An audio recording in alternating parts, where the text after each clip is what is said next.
welcome to tonight's coverage of the season finale for the inaugural season of the Champions Motorsports Truck Series. Tonight we go for the virtual Richmond Raceway for 125 laps here in the daytime, where the tires will be wearing for the season-ending race here at the Richmond Raceway, which will be a little bit of short track style championship finale. My name is Alex Martinez. Joining me in the booth tonight as my partner and my producer is Eddie Smith. Eddie, it's been 3 weeks since we've been off, and now the season's all coming down to this final race. Most likely, Miguel Colon entered the points here tonight, 34 points ahead of Kyle Smith. Kyle Smith not here tonight, pretty much wraps up the championship, but now the question is for the season finale, can anybody beat the 87 truck in this final race?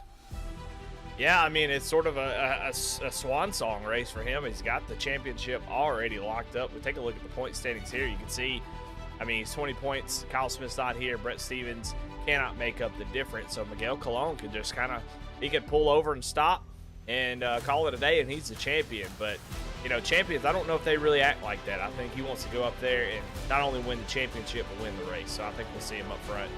It should be a fun race regardless of if the championship's locked up already.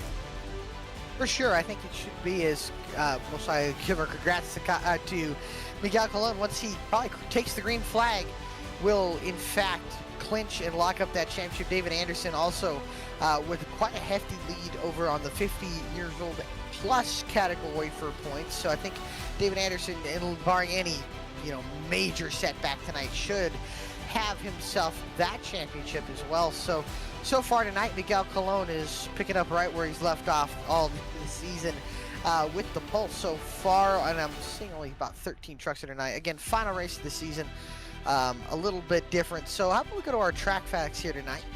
This racetrack opened up 1946, located in Richmond, Virginia. Could seat about 51,000 spectators here, and one of those weird tracks where not a mile, looks like a mile racetrack, but it's only 0.7 miles. And so tonight we're looking at about 125 laps, so roughly about a 100-mile race. So gonna be quick. It's gonna be short and quick, but nonetheless, we'll still have a lot of action here tonight. Yeah, Richmond's is an odd short track. It's definitely a short track, but it doesn't really feel like one. It's so fast. It opens up with the fact that it's a D-size oval. It really just allows, especially off of turn 4, for maybe some different lines. You could actually see some guys running middle to high line off of 4 and make it work. Yeah, so I think this track's just really fast. It's, really, you kind of, once you get into the turn, you're kind of in that groove. You're not bouncing around. It's a smooth track, and it just makes it racy, man. I think it's going to be a good race tonight. Yes, it is. And these guys have always put on a good show, as we'll get to our starting lineup here tonight. Miguel Colon puts it on the pole once again this season with a 21.756. To his outside, how about this? His best qualifying effort this year, Brian Schabelski, the 85, rolling off second. Third is Brett Stevens. Doug Betts to his outside in fourth. Dennis Crosby, fifth. Chris Hudson going to be in sixth in row number 3. Row number 4 has Davis Braun in a different number here tonight in the 25, and David Anderson starting in 8th. Row number 5 has Anthony James and Rodney Campbell going to be starting out there in the top 10. Alex Maynard going to start in the 11th position. Jack Clark in 12th. And then bringing up the rear of the field is Pierre Robitaille. Yeah, Pierre Robitaille. Only 13 trucks here tonight. Again, not a big field, but still, we'll probably have just as much action as we have had all season long. Richmond Raceway, one of those tracks, personally, as I've always been, not one of my favorites to drive, but the racing is usually pretty good. In real life, I think this year we saw, especially this year in the Truck Series as well as the Cup Series and Xfinity Series, Richmond, and it will always be a big factor with how old the surface is, tire wear. Tire wear is massive when we come to Richmond, so I'd expect nothing less. So with 125 laps, 2 sets of tires in the pits, I'd assume you probably could split this race well into thirds, maybe go about maybe 50, 65 laps to go another 70. So it's going to be, more likely 55 or even 60 laps and then to the end. So this is going to be very interesting to see how these guys all attack this track. And again, only 13 trucks, so unless a lot of cautions, which I don't expect, this race could be pretty green. Yeah, I'm excited to see with the open setups. just how guys are able to run different lines. I mean, you could set it up to run maybe a higher line, get the run off the corner. You can really make it tough on somebody on the outside. So we'll see if the open setups really make a difference there, and see if anybody set up the truck to run in a different line, different different part of the run. You never know. Yes, we always see. Sometimes, I mean, even this year, we saw guys, especially in the day this track, can actually get a little bit wide once rubber gets pulled down. There's no sealer to kind of take that rubber into the surface, but there is enough, at least age in the surface where you can put some track or some rubber down, lay some Goodyear rubber down, and start utilizing some other lines. Maybe that outside line, pinning that guy on the inside, making them have to work those tires a little bit harder. So, be interesting to see as we'll take the green here this time by 1 lap to green till we get green. I'm just going to put my pick out right now. I'm going to go Brett Stevens. I think Brett Stevens is going to end this on a high note. I know Miguel Colon is he's the low-hanging fruit because we know he's starting on the pole. But who do you got there, Eddie? I'm gonna go with somebody in the back, and I'm gonna say David Anderson gets it. I like it. That's a good pick as the season finale here at Richmond is about to get underway. Green flag is out, and we are underway. The season finale from Richmond.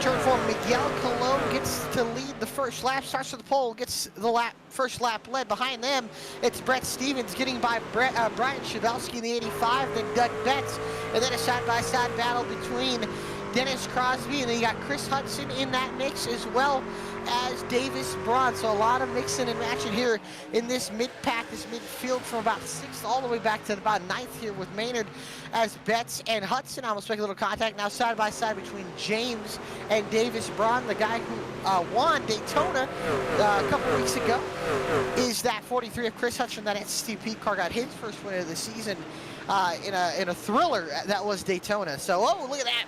Davis Braun really loose up on the outside. Yeah, everybody trying to get settled in early. First couple laps, obviously it's going to be really loose as the tires are getting up the temps. But yeah, so hey, I mean Anthony James already moved up a couple spots as we if you look at Davis Braun here in that DuPont 25 machine. Glad to have his camera here tonight. We've got quite a few people in cam, but yeah, it's cool to see these guys really step it up here on this. You know, we got 13 drivers. I think we got dadgum near 13 drivers in the cam room, so that's awesome. Appreciate everybody. Oh, we got all 13 tonight? No, but it's a lot of them. Oh, that's good. We'll take a look. We'll take a look at how many we have here in just a second.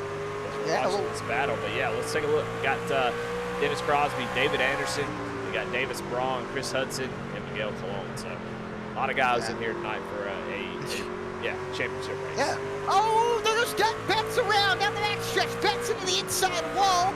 As we were taking a look at the cameras, unfortunately he doesn't have one, but Betts hard contact into the inside retaining wall.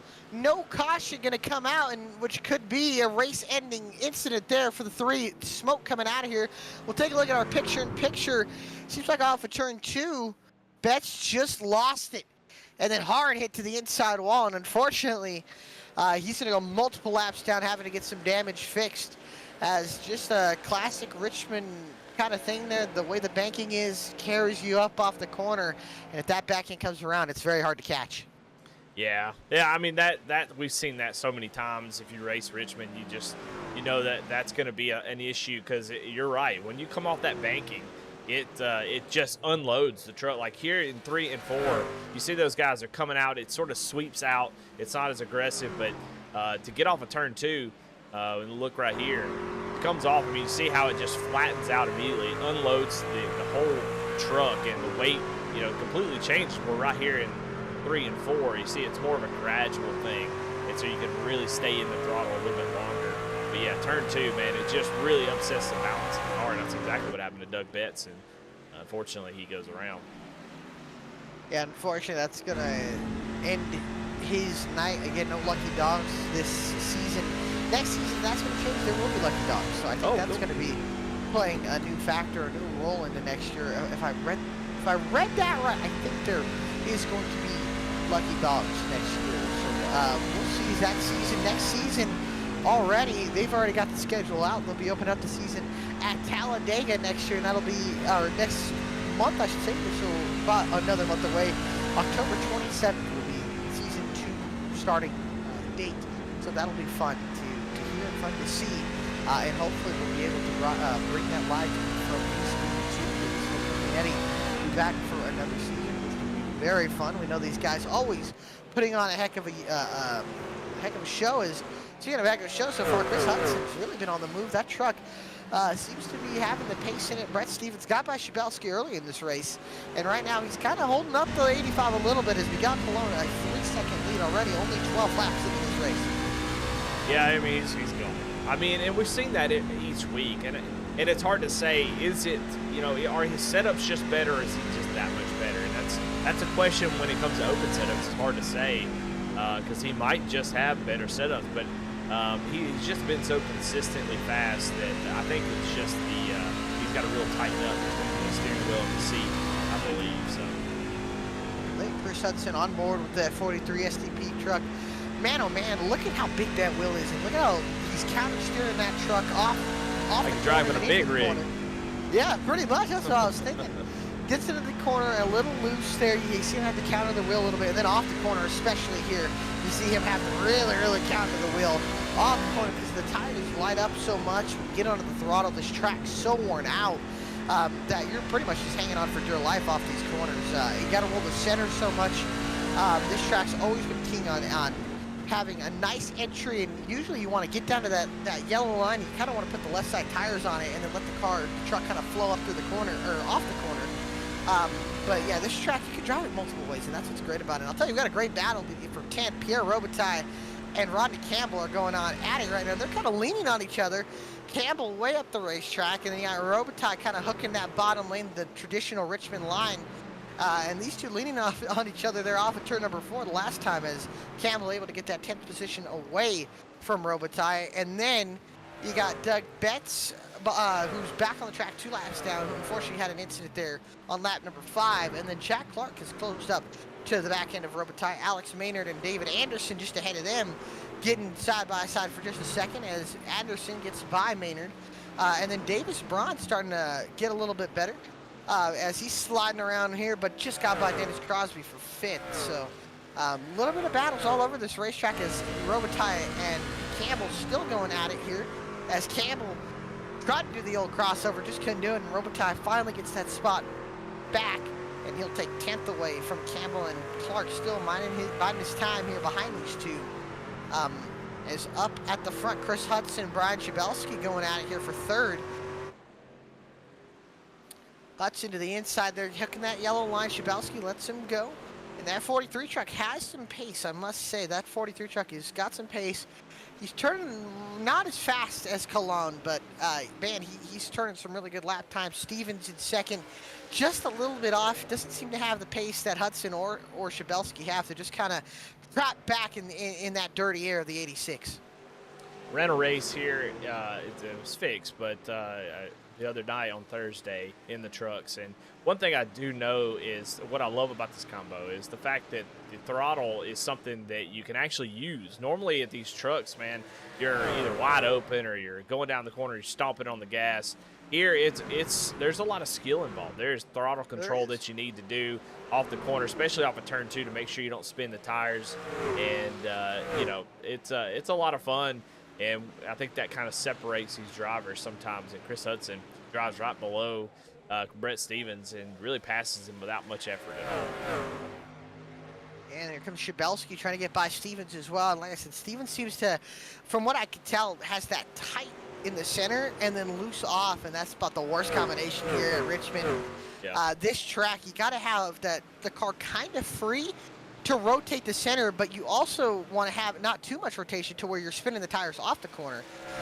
And that's what's so hard to kind of balance here at Richmond. This track is so line dependent, and it's so throttle dependent, which is always great when we talk about driver skill being a factor, Richmond is definitely one of those tracks, and you always see the short track guys, especially in the current day Craftsman Truck Series. You see guys like Ty Majeski, Grant Enfinger, guys that grew up racing short tracks, race so well in these kinds of racetracks. They have that higher tire wear, that low grip, and the high radius corners.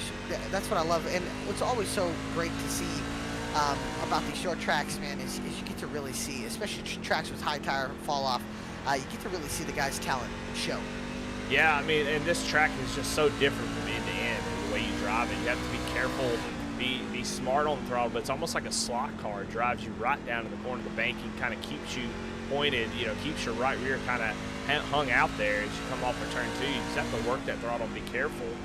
But off of 4, you really, if you're not counter steering when you come off of 4, you're not driving hard enough. Like you need to be gassing it up early in the corner and be basically pointed at 1 or 2 o'clock as you come off the corner. You're not going to be fast. And so that's such a cool thing about Richmond, and especially these trucks. It's just such a cool track to run these at. Trucks don't perform great a lot of places, but I think Richmond's one of the better ones. It seems like these trucks, they always seem to perform better on the short tracks, which, I don't mind the trucks being on 1.5 miles and in your occasional Daytona, Talladega, but these trucks really shine. We've seen it in real life as well. Shavelski, whoo! Big moment out of the 85. They're underneath the 86, and now he's going to get there. Can he get that drive off the corner? As Davis Braun has caught these two from battling. Shavelski's been trying to complete this pass well since the green flag dropped. Stevens up into the outside wall in the entry of the corner. Should allow Shavelski to go by, but now Stevens going to have a big run off the corner. Not going to be able to do it. He'll lose 2 spots as Davis Braun also going to get by. Yeah, I think Brett Stevens is already struggling, and then he gets up in the wall. That wall will grab you. It's a little. Oh, it will. Yeah, it's especially if you have somebody on the inside and you're trying to arc that corner into turn 1, and you'll kind of sneak out right before you turn down, and it'll grab you. But so far the racing's been pretty incredible. Right now, your biggest mover is Pierre Robitaille, who is up to the 8th position. Started at the very back, so he is moving up through the field. He is a good bit off of the pace of the guys up front running 23.6s, but sometimes the hare doesn't always win the race. Sometimes the tortoise does. Yeah, Pierre just got by Anthony James, who looked like he got up in the outside wall a couple laps ago. Alex Maynard has unfortunately kind of fallen back a little bit, and Jack Clark has kind of stabilized in 12th so far tonight as Miguel Colon is running them down. Chris Hudson is slowly chipping away at the lead of Miguel Colon, turning about 1/10 of a lap faster. Now, here's the thing about Richmond. We always talk about tire fall off here, as on board with Alex Maynard in the 83 truck. We talk about tire fall off here, and with this race only being 125 laps, it makes you wonder, is somebody going to be willing to maybe one-stop it where we might see someone else try to two-stop it? Yeah, I don't know. It's always, I feel like my rule of thumb is 2 seconds fall off between the beginning and the end of the runs. Usually, 2 or 3 seconds is worth the 2-stop. I think the 1-stop is too solid. I don't know what scenario I would like to see a 2-stopper is. Maynard gets really high off the corner, it gets tight. You have to be a little bit lower. That's a danger. If you get up a little bit, like a groove up out of 2, and you're coming off the bottom, it'll really get tight on you as the weight transfers. But yeah, I don't know. I think the 1-stop is the way to go. If there's a caution and you try to 2-stop, you're going to be in trouble. I don't know. It just depends. We'll see. Get a caution though. Yeah, I don't think we will. So I think, oh my goodness, he's going to get loose. Yeah, broadcaster curse almost happened. But yeah, we'll see. Once they get to lap 60 or so, we'll see what the fall off is, and we'll know for sure. But a lot of times that two tire strategy, it's really good for like half-a-mile tracks where there's a big runoff, or fall off on the tires. I don't know. You tell me, because I think the 1-stop is just is foolproof. Richmond's an interesting track. Obviously, I don't see the tire fall that they would have in real life. It's only about a second so far. Brett Stevens really loose. Davis Braun did get by Brian Shavelski for 3rd. Anderson got by Crosby for 6th. Richmond, we've seen it before, and this is in real life. And if you recall, last year at Richmond in the spring, the first spring race in the Cup Series, I believe William Byron, Martin Truex Jr. Were the class of the field all day.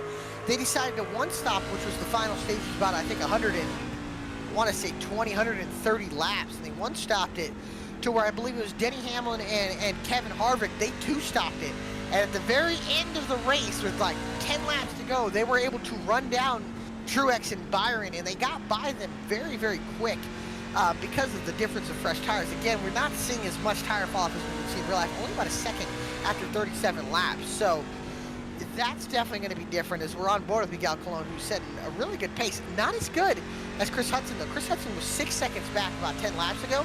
Now he's only 3.5. Hudson's really, really starting to put some really good lap times together. Last time they just traded lap times, and last time about even with each other, although Hudson was getting by a lap truck. So interesting to see it over this race if Hudson can maybe reel in that 87 truck. I mean, he's definitely been faster. I don't know if he's navigating the lap traffic. You can see off of 2 there, Miguel's rear tires starting to fade just a little bit. But we'll see as he comes off the corner. He's got a lot of tape over on the left side, and off the forward looks fine. But let's see, watch off of turn 2 and see what he's dealing with. See how bad that back end is sliding around. See, as the truck unloads, pretty good that time. Pretty dang good. So, I can't complain if I'm seeing not that much counter. The lap before, though, he slid the back end quite a bit. So if that continues, that could be pretty bad. But I mean, as of now, I think it might have just been some lap traffic, because Miguel's now a 10th and a half faster. Well, the one I do want to see is how's Chris Hudson. Hudson's really, you know, it makes me wonder, is he really pushing that truck? Pushing that truck hard is the question. And you know, I don't know if we have on board with Hudson, but Chris is really, he's put some decent lap times together. Nothing too crazy, but you know, they're like, and he's. They trade them back and forth. Yeah, they are trading. They're kind of going back and forth. So the problem with this series, and I say problem lightly, but the biggest issue with the competition in this series is the fact that they never have caution flags, and it's from the start of the, you know, Miguel Colon very, very good at qualifying. I mean, Chris Hudson has moved up 4 spots where he started, and that just shows in these type of leagues where, you know, they don't have a whole lot of caution flags, a lot of green flag runs. Qualifying is so important, because you're right, Chris Hudson could be up there running with Miguel Colon, but his qualifying effort was just not good enough. So Miguel has sort of done that all season long. Start up front, and you be up front. You know, that's just kind of the way that it goes. Yeah, and that's why he is the champion, as I believe, with no Kyle Smith. A big congratulations to Miguel Colon being the inaugural season champion, or the inaugural champion Motorsports Truck Series champion. So now he's going to try to end this season on a high note with a win. You know, it's been about a couple races since he's won. He's had close ones, but we saw Pocono looked like he had a win, and then it slipped through his fingertips at the end of the race with a green-white checkered in regulation. Got into the wall, allowed Davis, Braun, and Shabelski to get by him. And Brad Shabelski to get by him, and that's what's just been so great about this series. You know, it seems like Miguel Colon has been the dominant truck, but the dominant truck hasn't won a lot of the races this year. We saw Miguel maybe win. He has, I think, was it 4 wins on the season, or 3 wins, excuse me, and now looking for 4. So, but we've seen our handful of winners this year, and this series has been competitive, and it's only going to get more competitive with next season if we get more drivers that are that are high caliber. You know, it's going to be interesting to see. I love watching these guys race on Friday nights. It's always been a blast, and with no NASCAR season, or the season winding to an end, if you so will, you know, I'm glad we're going to be seeing these guys be able to, you know, be that highlight of the weekend. Yeah, no, I completely agree. I mean, it's been an incredible series. It's been sort of a nice break, because, you know, we do a lot of oval leagues, at least I do, and so a lot of the oval leagues end up being about the same, because all oval drivers are the same. They're egotistical. They get angry really easily. It's like a bunch of road rage all the time, where road racers honestly have a nice calm demeanor. And so when these guys get on the track, they race a little bit differently, and it's been a breath of fresh air to see these guys take on these schedules, these different NASCAR tracks, and do such a good job with it. It's really been kind of one of the, it's just, like I said, a breath of fresh air to see these guys you know, have these green flag runs and just some awesome racing. I mean, we've seen some really awesome battles all season long. And that's one of the things we see in addition to regular NASCAR is Brett Stevens, I must point out, did bring it in. So what I'm seeing here is for sure the two-stop strategy, and my apologies that we didn't cover that, but yeah, he put about 7 laps ago. So yes, Brett Stevens doing the two-stop strategy, which is very, very used to for Richmond. And right now he's turning about 4 or 5 tenths of a lap faster than Miguel Colon. So over a run, that's going to come back. But the question is this two-stop strategy going to work? Well, devil's advocate. Let's talk about late race caution. Now we talked about we don't have we don't have many cautions, but let's say down with 20 laps to go and you're doing the two-stop strategy and that caution comes out with 20 and your one-stoppers go in and get their last set. That could be the difference on whether or not you decide to do a one-stop versus two-stop. So, you know, it's always tough. I don't know if I said this before, but that's why I love the fact they added tire limits to league races. It's just added another level. It puts the drivers in even a bigger box or a smaller box, and it makes them, you know, strategize. And so you're not always going to pick right, but the fact that there's multiple different paths you can take is really, really good. For racing, and so the fact that we have that is such a big deal. And a lot of times, you know, league owners tweak it just right, and I think tonight's one of those nights where, you know, it makes the drivers really have to think about what they want to do as far as tires and how they want to deal with that. So anytime I can make the drivers more uncomfortable and have to think more, do calculation, that's what I want. The better it is, and that's what's always, you know, I think that's a thing about racing, because, you know, we talk about all the best car should win, right? And that's fine. But we see it a lot, you know, you have to execution is the name of the game in racing. Yeah. Well, especially stock cars where we're talking about everybody's car is the same, you know, then what's the difference then? If everybody's car is the same, well, it's strategy, you know, being able to, you know, have, you know, a caution coming out this time, you know, planning for certain things, planning for the unplannable. If I'm going to say a sentence that's never been said before. Like that's the beauty of stock car racing nowadays when the cars are so equal.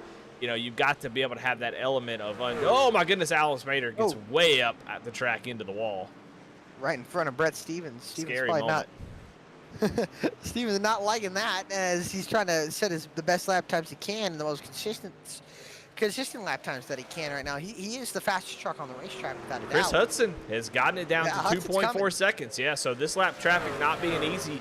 I mean, as Miguel Colon is now lapping up to 5th place, but he's no flex. But but honestly, Chris Hudson's doing a great job as well of keeping Miguel Colon in his sights. You don't always have to be faster. You just need to be able to capitalize on a mistake. You know, so one slip from Miguel and Hudson's there. So that is for sure. Brett Stevens has really been, you know, he's got a good truck, and with this strategy could work, but he's just not getting through the traffic the way he needs to for this two-stop strategy to work. He's he's got to give and take, but at this point, you kind of got to be at it and going. And that's what I love about, like we said earlier, the road racers. You know, they got a little more patience, got a little more give and take compared to over racers. And I think that's the biggest thing, you know, when you see guys from different disciplines of racing try to come in and do stock car racing, they get pushed around a lot. I mean, if you look at the Indianapolis road course this year, that we had Kamui Kobayashi come in, and he got absolutely punted and just used up.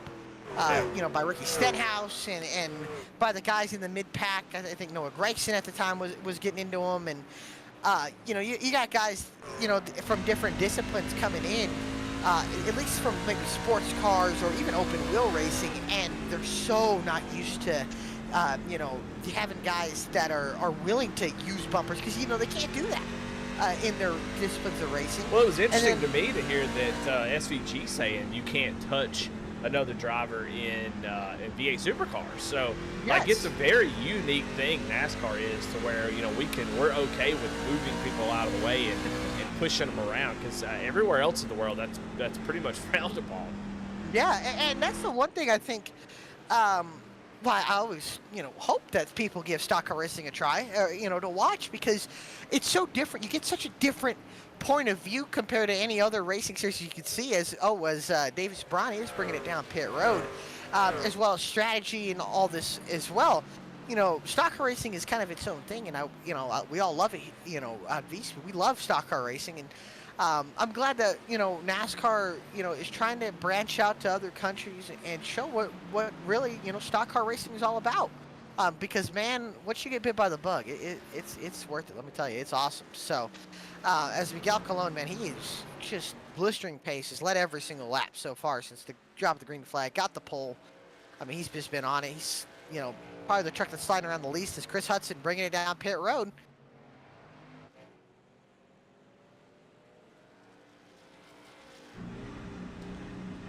Yeah, I think stock cars is such a good product, and now that we've been a little bit more friendly with the next gen car to road racing, I think it's going to be fun to see where the future goes, because I mean that's one thing that we have really missed is international appeal and appeal to folks who there's some amazing drivers out there, and the good old boys from North Carolina. While I do love those guys, it's nice to be able to have a Marcus Ambrose in your series. It's awesome to have a Formula One, Kimi Räikkönen coming in for Trackhouse earlier this year as well, and last year. It's good to see those guys come in. You need that. I think if you're going to continue to grow, you've got to have that type of driver come in and have sort of an international appeal. So, while F1 is considered, especially for anyone out of the United States, the pinnacle of oval races, Miguel Colon comes down pit road to make his stop. So we'll see where Brett Stevens ends up here, as he's been out on the track for 24 laps.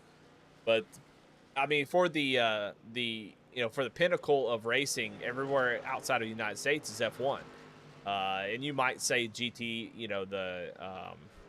WEC. Well, I don't know about that, but I don't know that's. I don't know. WEC is big in Europe as well. Yeah. But if NASCAR or any kind of stock car really, because I know that they have a European stock car series they've been doing that's pretty awesome. So the more that NASCAR can get out there, I think the drivers will see that, man, this is fun, especially with cars. NASCAR is going to be the last hurrah. You see Brett Stevens not quite able to get to Miguel Colon as they come off pit road, but NASCAR is sort of the last hurrah of that beautiful V8 engine.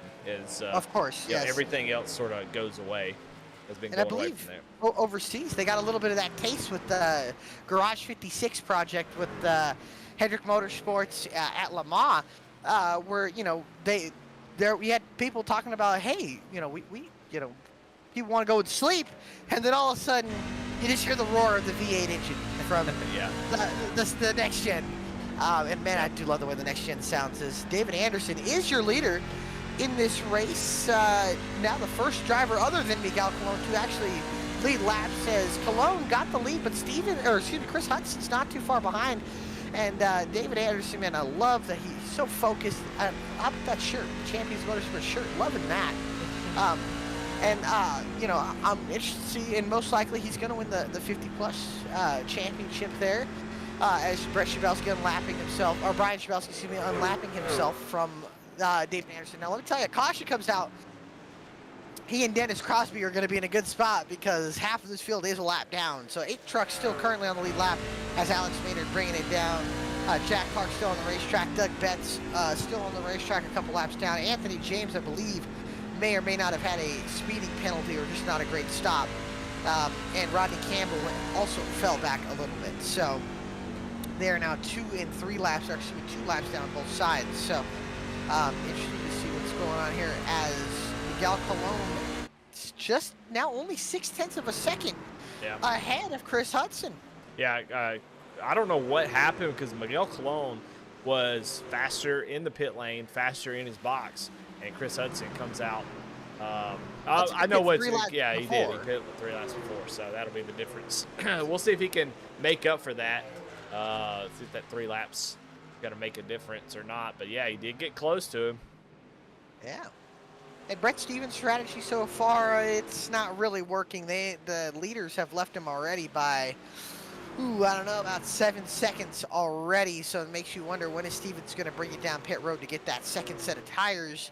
I would assume within probably the next 20, 30 laps, most likely, probably 15 to 20 laps, I should say, before he's probably going to bring it down pit road again and get that final set where everybody else, well, they just might stay out the rest of this race and doing that one stopper here. So Chris Hudson only now starting to drop a little bit back, starting to lose a little bit of lap time to Miguel Colon, as David Anderson really trying to play the long game here. 75 laps on this thin of tires, and so far not working too horribly as Dennis Crosby has brought it in.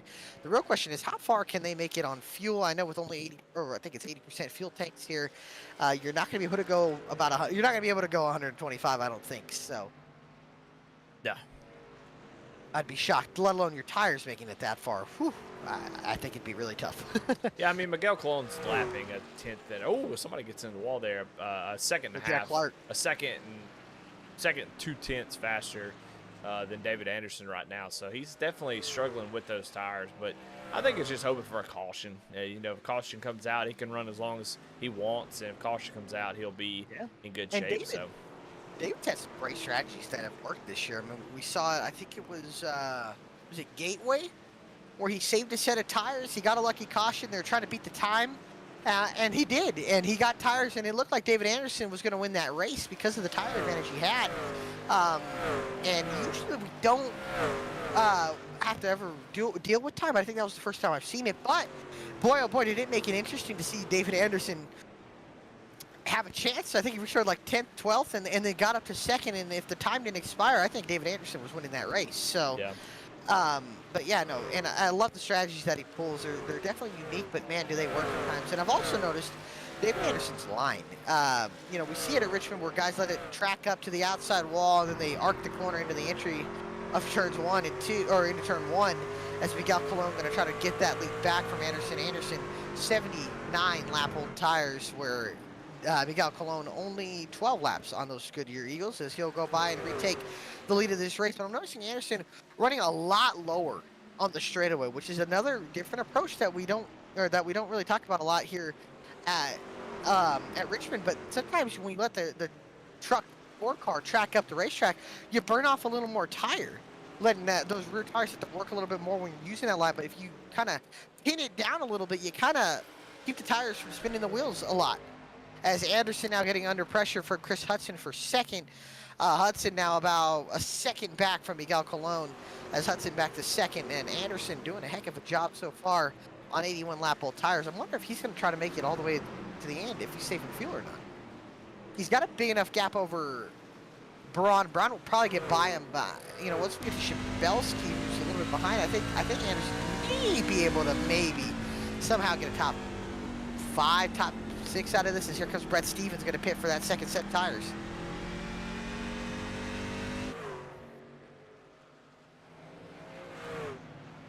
Yeah, this, unfortunately, like I said, I think you got to be at a shorter track, and I think you really got to have 2 to 3 second fall off for this to really work, and it would still be pushing it at that point. So, yeah, I don't know. It was worth a try. You know, it's worth a try to see if it would work and how much difference. But I just think this is gonna take him out of the race for sure, as everybody else can make it.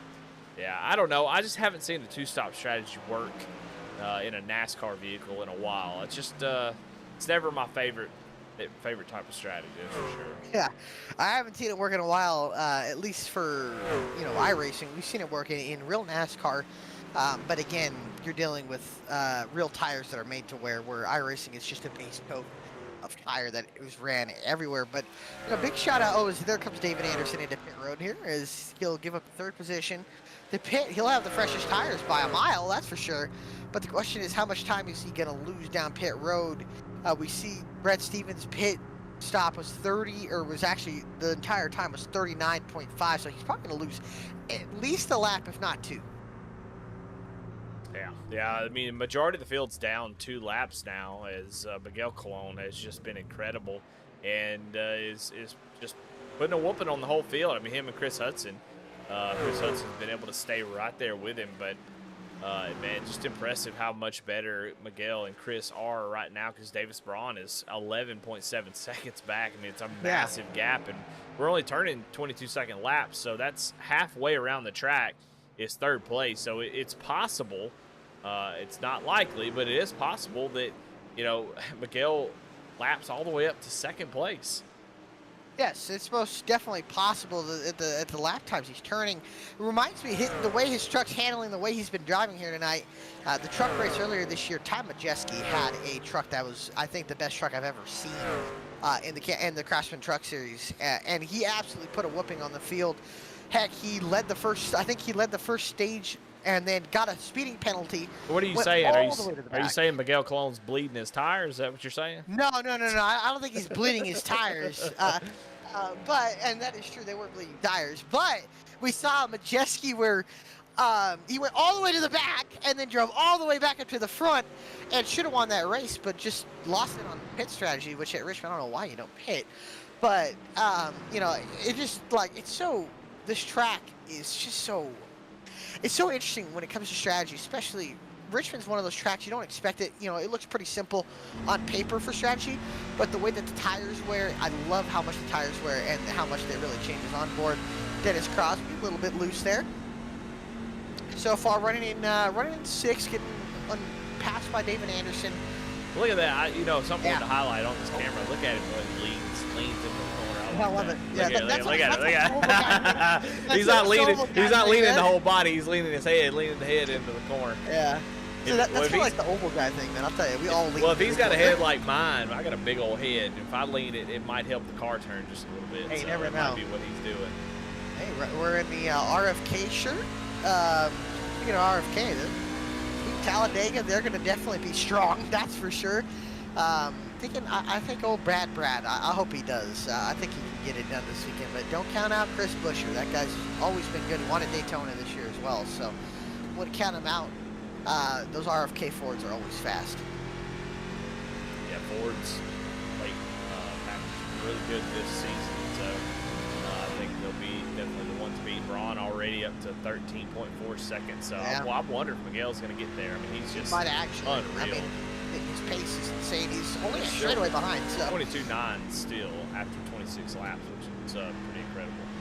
yeah, and here comes Brett Stevens on Chris Hudson, going to get by him, but again, 2 laps down. So pretty much Stevens has to make up 3 laps in total. He's only 0.4 of a second faster than Cologne, so I don't think that strategy is going to work in his favor. And then if a caution comes out, the bed's already been made. He's going to have to lie in it. So yeah, we could definitely put a pin in the old 2-tire strategy. Yeah, for sure. So or the 2-stop strategy, I should say. Yeah, 2-stop. Yeah, no, that I just don't. I respect it. I respect the effort. I just don't think it's going to work. There's just not enough tire fall off for it to work. If there was 3-4 seconds of tire fall off, definitely possible. But only a second, maybe second and a half at best, with only 30 laps to go. I just don't think there's enough for that to matter at the moment. As Cologne 2 seconds, Hudson's been able to kind of trade lap times like they were, and it seems like Hudson might have a better long run truck, but him short pitting Miguel Colon is going to, unfortunately, it's going to kind of get rid of that advantage. Yeah, exactly. He was able to close the distance, but it unfortunately going to put him in a disadvantage here as the run continues on. But I mean, what a way to for the sun to set on this series, as the champion going to win the race and just dominate the whole thing. I don't know. They're gonna have to implement a Miguel Colon rule where he has to start in the back. The winner each week has to start in the back or something like that. I mean, just impressive how much better he is, him and Chris Hudson at this track. And everybody's got their own tracks they do good at, but we highlighted it pretty much the whole first part of this race about how this combo of track and car or truck is a driver's, it's a driver's combo, and it really highlights really good skill. And you can see some guys not used to ovals and how exactly you run this track and what's the fastest way and all that. And Miguel Colon, Chris Hudson have no issues with it because they are smoking. They sure are indeed at the moment. But what we're seeing here is just pure dominance, and it's kind of been like this a lot of the races where Miguel's just had that speed. He's so dang fast, and then we've seen a couple races where he should have won. A late race caution came out, and he wasn't able to get it done there. We just and I think that's something. Oh, whoa, he's up in the wall. Well, that's not good. That's not what you wanted to do. Yeah. Chris Hudson ears perks up, but actually he has some sort of. Oh man! Well, I don't know what happened, but I think Chris Hudson had the same sure. issue because he lost time. Miguel Colon gets into the wall, and then all of a sudden Chris Hudson loses time, so he must have gotten to the wall as well. Yeah, that's interesting. And now with Miguel getting up that high, all the marbles are kind of up there, so you get pick up all that rubber road that's coming off these tires. I don't know how much that's going to hurt him, and it doesn't look like he has too much damage now, but definitely going to affect it a little bit with hitting the wall. Not going to cut a tire down or anything like that, but a little bit of damage to the Noncello shop, Toyota Tundra. So nothing too bad so far as he'll go body shop, I should not sell a body shop, as he'll go down to the inside of Anthony James, although James not going to give it away too much. A little bit fresher tires on the 216 machine is on board. Chris Hudson seeing that 87 truck slowly but surely drive away. Now he's got 2 trucks in between. Yeah, I saw it on the camera. That's why I swapped to him. He was really wheeling this thing.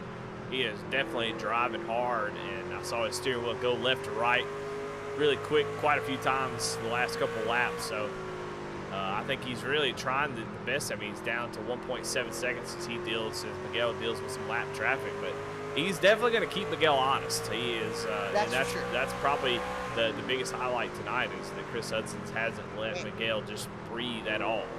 Yeah, and Stevens is got fresher tires, actually the freshest tires in the field so far, other than Doug Betts and Jack Clark. And we talked about Stevens on the two-stop strategy. He should be able to get by Miguel. The question is, how hard is he going to race Miguel to get that at least one of his laps back?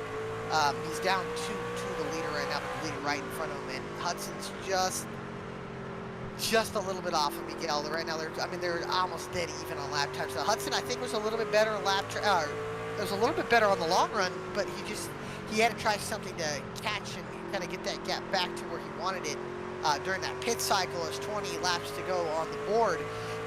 I just don't think, he needs a caution most likely to have a shot at Miguel. I think he could, but I think Miguel might have the short run truck as well. So it's gonna be tough. Oh, Anthony James into the wall! Oh! In front of Chris Hudson. Well, he kept it going, but that was crazy. Yeah, that's going to cost Hudson a lot of time, and he's going to have damage. And now it makes you wonder: is the nose knocked in, the radiator knocked in, and is he going to have to manage tips now? In the picture you see James drifts at the racetrack, and then Chris Hudson really nowhere to go, and he drills the back end of the 216. No caution, though. That very well could have been the caution.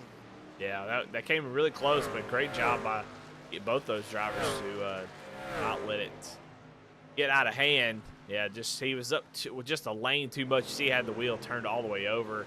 Yeah. And once you're committed to the exit, and you're Chris Hudson, you really can't do anything about it. Yeah. Once you get those marbles, it's very, very hard to make the car steer much more. As so far, Miguel Colon now a 2.2 second lead over the 43 of Chris Hudson. Davis Braun in third, about 14 seconds back, and then Ryan Chabelski 17 seconds back. Only about a straightaway ahead, where we could only see the top 3 finish on the lead lap with how much of a blistering pace the old 17 truck or 87 truck is. Miguel's that fourth car back there. You see the 3 right there behind him. Yeah. Miguel. That's him right back behind that group. So, I mean, if Brian Chabelski doesn't kick it up a notch, it's definitely possible. Even though we only have 15 laps to go, we'll see. I don't think he'll make it there to him, but at Miguel's pace, who knows? Yeah, I think it's definitely possible. So it's going to be interesting to see what happens as Hudson is just starting to fall off just a little bit more, and unfortunately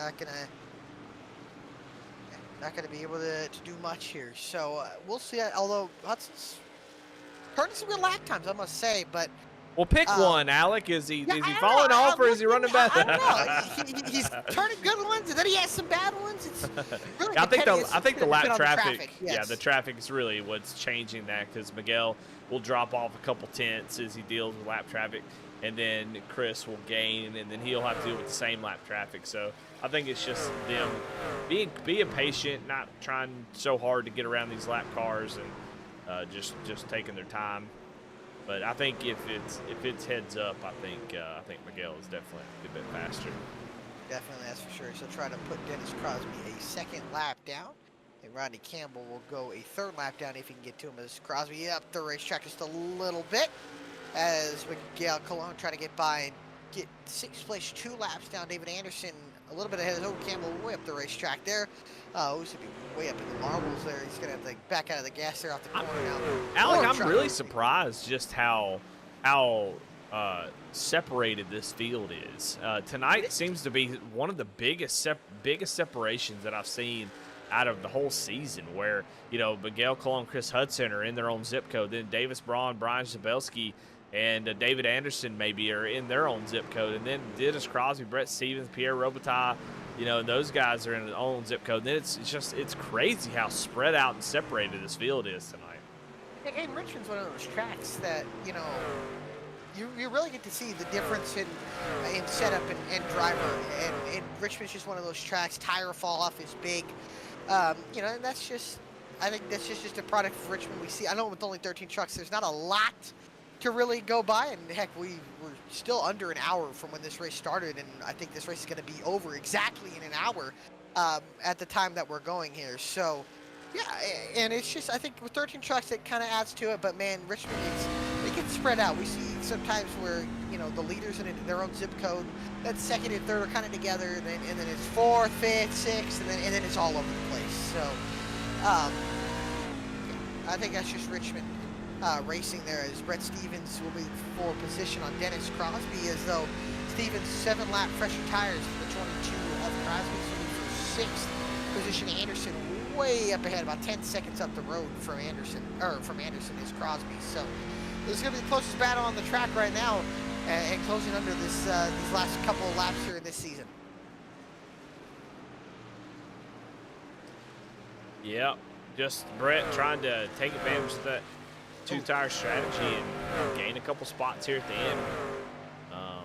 But yeah, I mean, there's really just not too much to talk about. But yeah, I mean, just to reiterate, man, it's just been an incredible season, and want to give you a lot of shout out for leading this broadcast. I mean, you definitely brought the energy. It was a lot of fun. So it's on the broadcast side. Definitely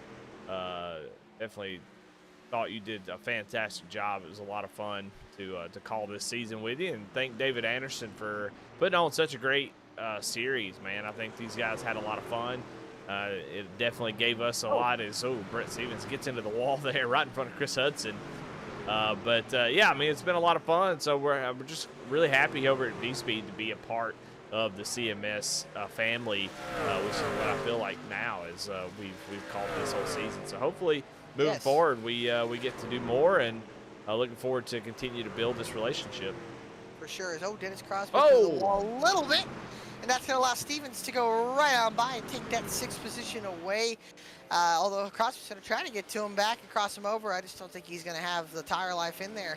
But yes, and a shout out to David Anderson and all the sponsors of the series, and Adam Baker at V-Speed for doing what they do and trying to get us as many broadcasts as we can. And I've really enjoyed doing this season. This battle for 6th. It ain't too bad with 4 laps to go. So, but yeah, no, shout out to all those guys, all the sponsors, everything that makes it happen here. And CMS, who made us welcome in our first season. It's just been really, really awesome to be a part of it. And it's great to have you working together, Eddie. You've been awesome.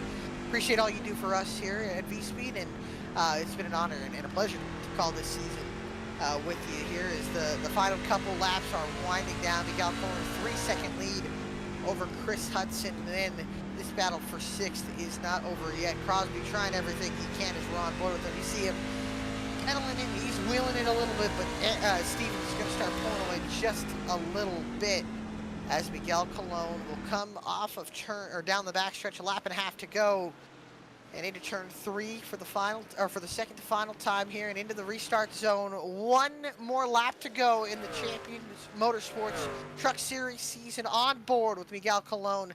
A dominant season it has been for the Doncello Body Group Toyota Tundra TRD Pro. Colon, a half a lap to go, and what will be his, I believe, 4th win of the season. But most of all will be the capitalization of this season, and the exclamation point on it as well, as off of turn 4 into the checkered flag, Miguel Colon wins at Richmond.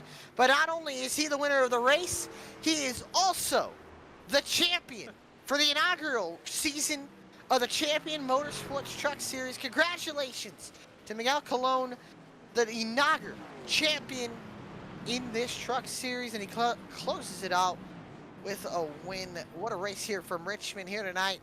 Leads 113 laps, starts from the pole and leads all but 12 laps, and now he'll go to the infield. I believe he'll park it in victory lane, if there is one. I don't know if there is one there in the middle, but man. Well, Alec, let me ask you a question. Ask me a question, man. Who was the second president of the United States? Who was wasn't it John Adams? I don't know. Do you know for sure? Do you know who the first president was?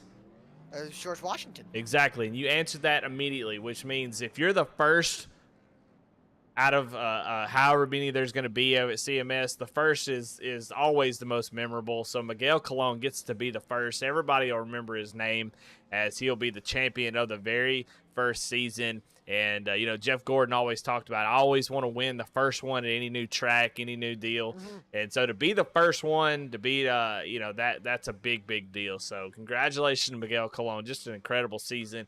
And way to top it off with the biggest flex of all and just lap up to fourth place. I mean, yeah, what a win. I mean, what an exclamation point on a really, really amazing season for Miguel. I mean, just dominates tonight, and we've seen it all year where he was just dominated so many places and blows the engine up for good measure. Look at the little rubber marks he's made there on the front stretch. But man, what a win for Miguel Colon, and just an awesome season. And congratulations to him, the champion, and like you said, the first inaugural champion. Then that's something he's going to have to his name this entire time. Let's take a look at our race results here while the drivers get out of their cars, and we'll talk to the top three here in this season. Miguel Colon with just a dominant win once again from the pole. Only 2 lead changes and caution-free race, and this race actually ended in exactly, I think, 55 minutes. So nice to get a quick one under our belts for the last one as well. Chris Hudson in second. Davis Braun, I believe, the biggest mover of the race, in third. Then Brian Shabelski, fourth. David Anderson, the boss man, comes home fifth and also gets the 50-plus championship as well. So that's good to see for him. Then you got Brett Stevens coming home in sixth. Dennis Crosby, seventh. Pierre Robitaille, eighth. Rodney Campbell, ninth. And Anthony James in 10th. Alex Maynard's going to come home in the 11th position. Doug Betts there with that early damage. Comes home in 12th, and Jack Clark going to bring up the rear of the field. Well, all right. Well, I'm ready to talk to some of these drivers. Yes, I think we're going to get Davis Braun? Yeah, third place. Let's get Davis Braun in here. See, Davis Braun, Alec Martinez, Eddie Smith in the VSP booth. Got a copy, buddy? Hey, guys. Yeah, I got you. Well, buddy, bring it home third. You start seventh. Seemed like you had some pace in the beginning of this race. But, man, that 87 truck was fast. You think you had anything if we got a caution for the 87 if you would have caught him, or are you just going to take third and end the season on a good note? Yeah, I was actually probably going to say the opposite there. I didn't think I had any short run pace at all. So it would have to be another, I'd say, Pocono situation, or need something else to happen if there was a caution there at the end to, I think, get past either Miguel and Chris, because they were both really, really strong and really good trucks. My truck came in a while there after about 3 laps or so. We seemed to kind of find some pace on everyone else, but yeah, otherwise, I think that it was the best we could do today.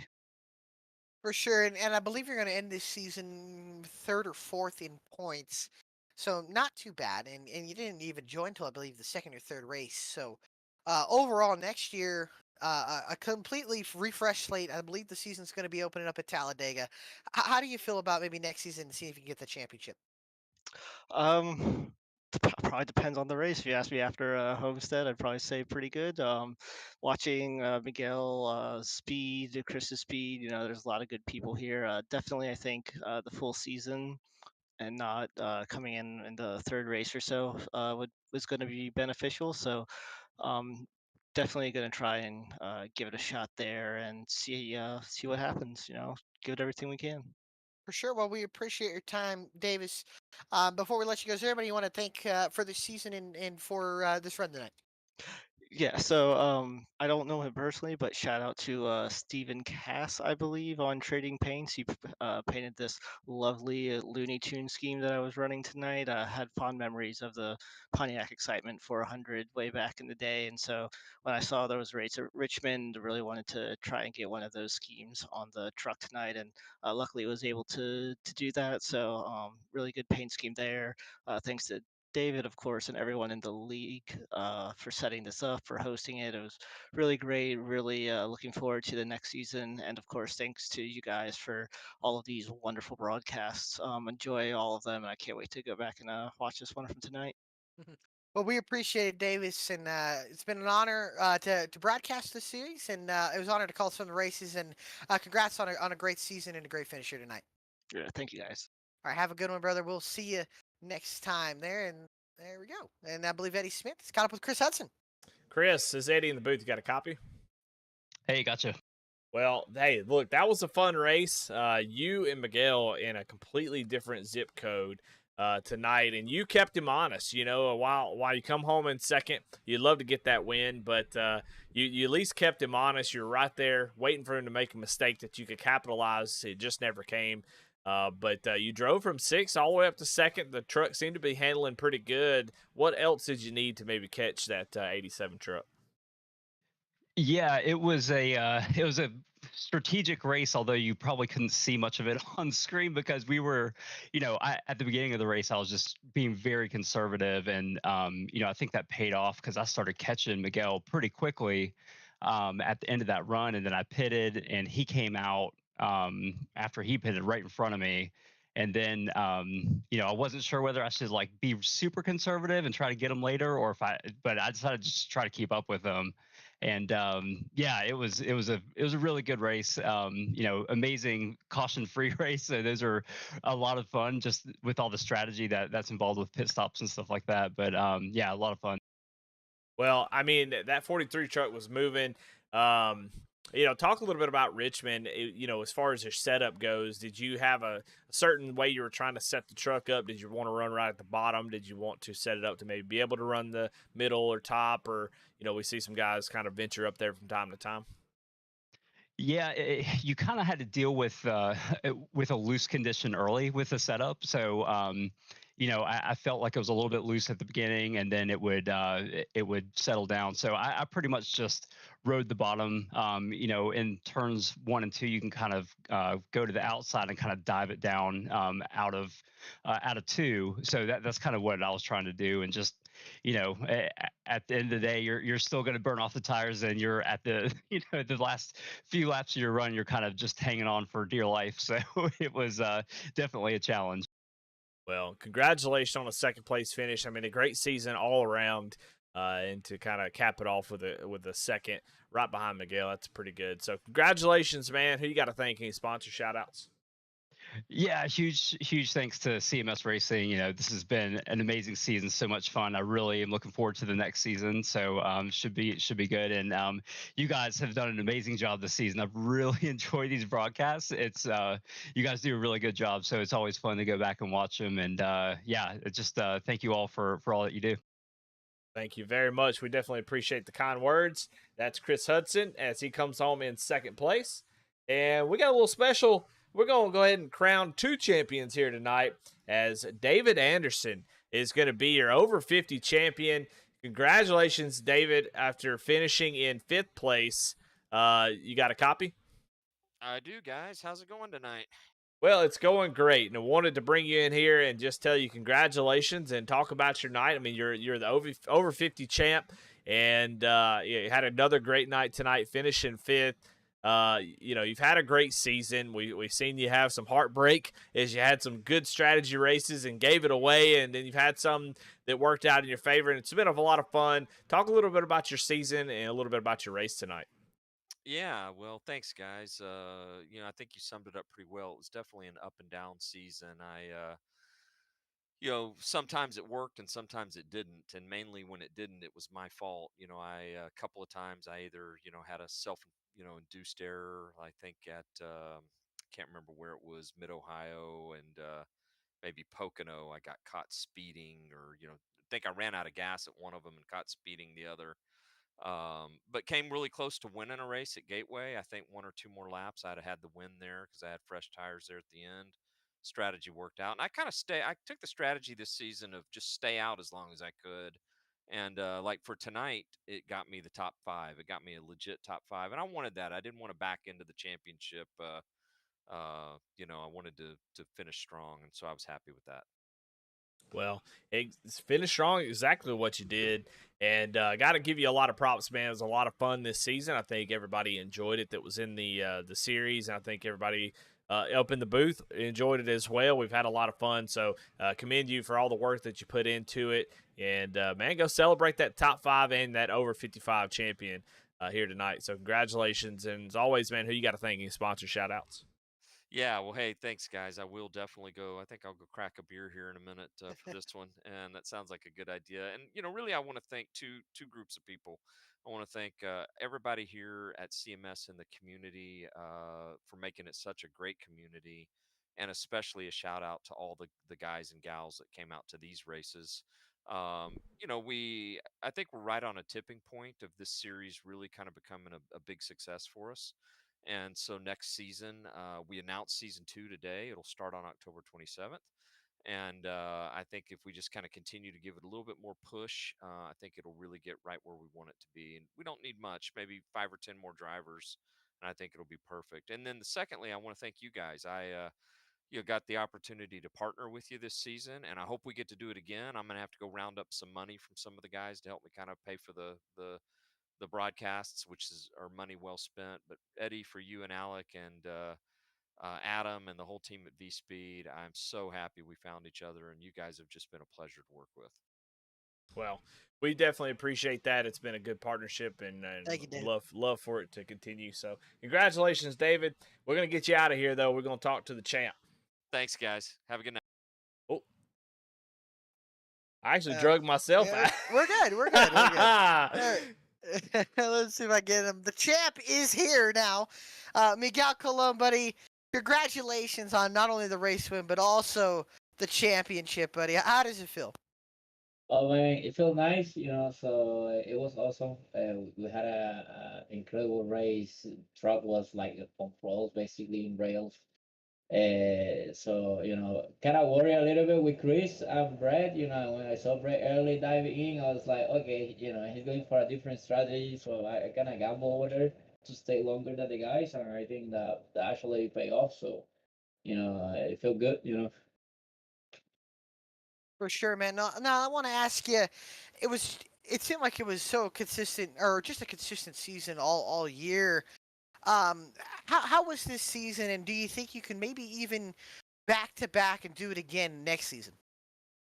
Well, I think, couple more of the people's at the beginning, I would say I got lucky with my consistency early. Some of the guys, they started catching up and getting a nice race to the end of the season, making nice races, and we had a very awesome finish through multiple races.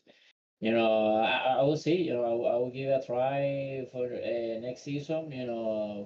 We're still working with the family time and everything, so I will see if I could make most of the races next season, or if maybe I will be on and off going into the schedule. But I'm gonna try to give it a try to defend the championship.